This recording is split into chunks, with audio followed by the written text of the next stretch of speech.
to say it simply, they are not great. We need to talk about something Danielle DiMartino Booth put out the other day, which again, I agree with. She is a wonderful follow on Twitter.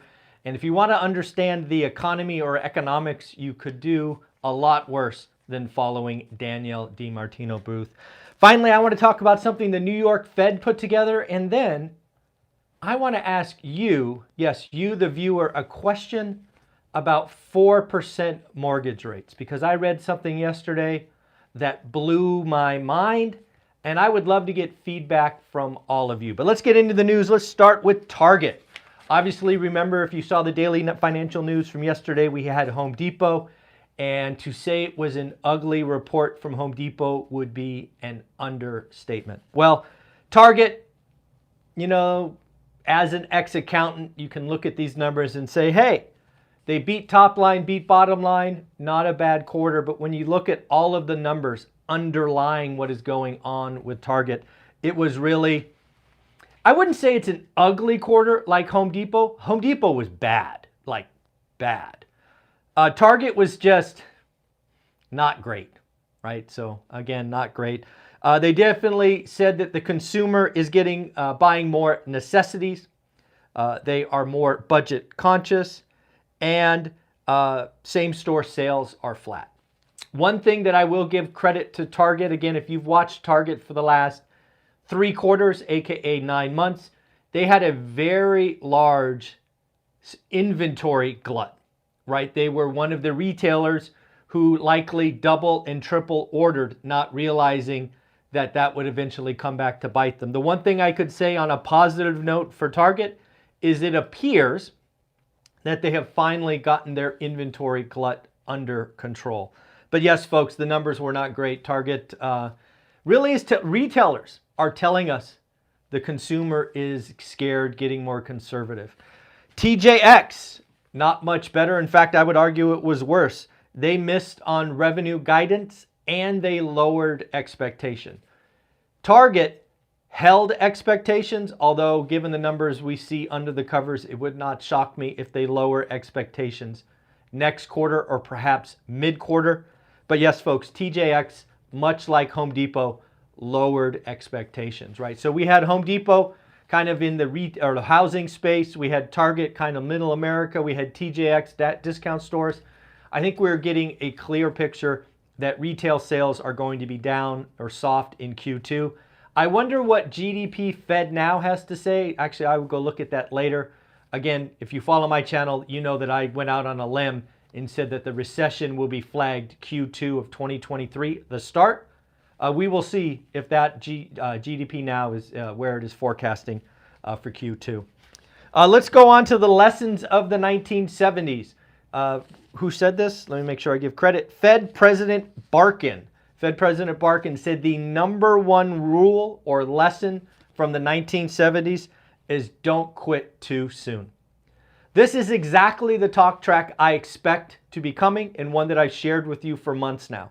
The Fed is going to talk tough. The Fed is going to talk higher for longer. They are not cutting because the worst thing for them right now would be to see an inflation flare up, and a cut is not coming.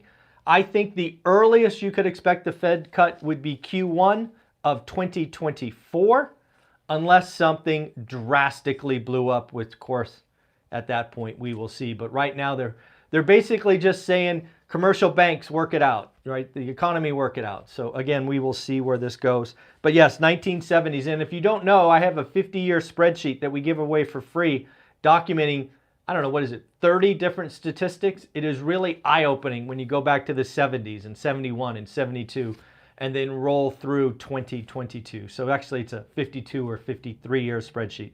Go get it. We give it away for free. Buffett. So yesterday I talked about Warren Buffett taking a position in Capital One. I should have highlighted and I didn't. I am sorry for that. He also appears to have sold out of his position in RH, or Restoration Hardware.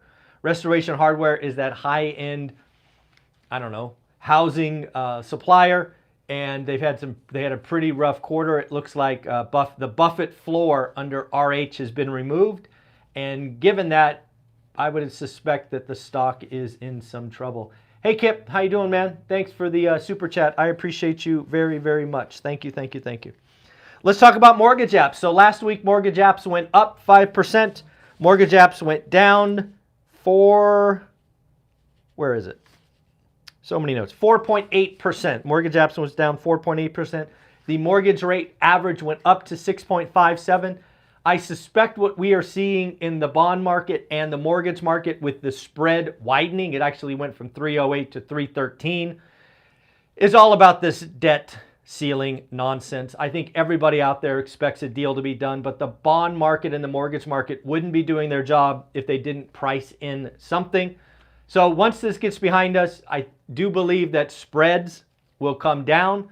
Again, historically speaking, 20, 30 years of history, the spread is about 1.75 to 1.8.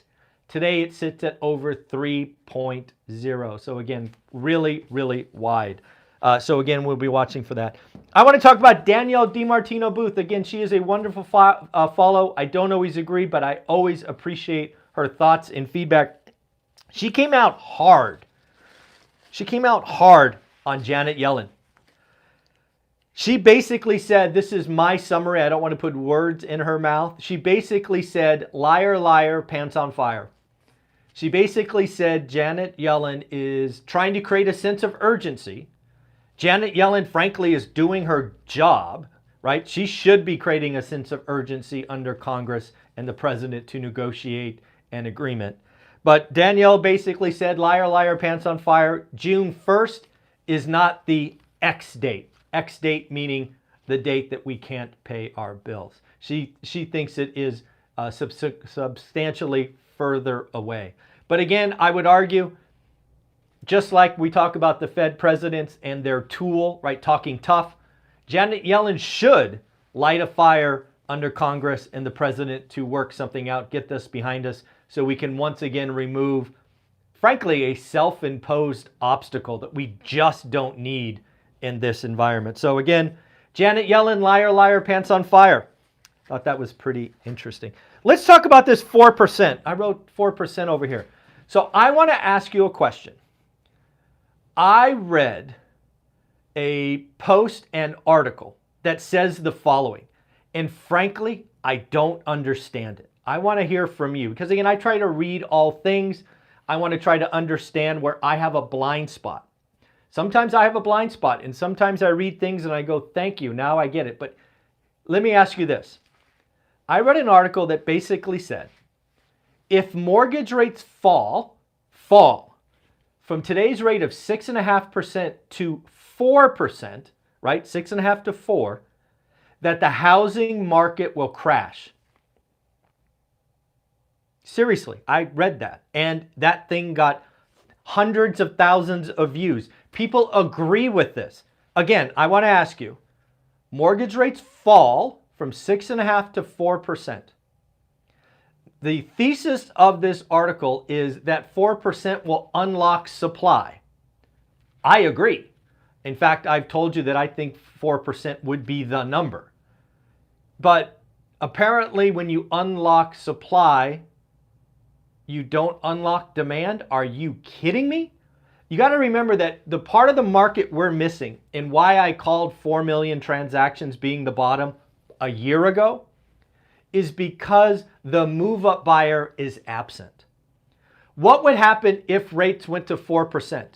Yes, more inventory would come on the market. No question. No question. You would also get a lot more demand as the move-up buyer re-engages. So I have no idea. Even if rates came down to 4% because unemployment doubled, it went from 3.4 to 6.8, there is still so much demand out there, and we would still have 93.2% employed. I don't understand how that would happen, but maybe I'm missing it. So if you agree that rates going down to 4% would cause housing values to crash, please share your logic below because that's a blind spot I have that I don't understand. Let's talk about Musk and Tesla. Tesla had their roadshow or earnings or whatever they call it, and I thought he had a couple of very interesting things to say. Let's talk about Tesla first and Musk second. So basically Tesla is going to have, according to Elon, the next 12 months will be difficult. I think that is true for a lot of businesses that are based on debt. Cars, housing, things of that nature, right? The Fed is going to be higher for longer. I don't see a cut to Q1. So I think a business selling nice, expensive, whatever cars probably does feel some pain. Also, Tesla is investing a lot of capital in factories and things of that nature. So I don't think it is shocking to hear that. So I thought that was well done. But one of the things I do want to give Elon Musk credit for, and if you don't know, I am not a huge Elon fan. I'm just not. But I do give credit where credit is due. He was interviewed by David Faber, and he was asked a question. And I want to shout out David Faber. He allowed 12 seconds of dead silence to go by before Elon answered. And if you haven't been in an interview or you don't understand that 12 seconds, so many less talented interviewers would have interrupted that airspace. David Faber, kudos to you. You are a professional. You let Elon go. You were sitting there. You weren't going to say a word until he spoke. So David, shout out to you. But what did Elon say? He basically said, I am going to share my thoughts. And if by sharing my thoughts, I lose money, so be it.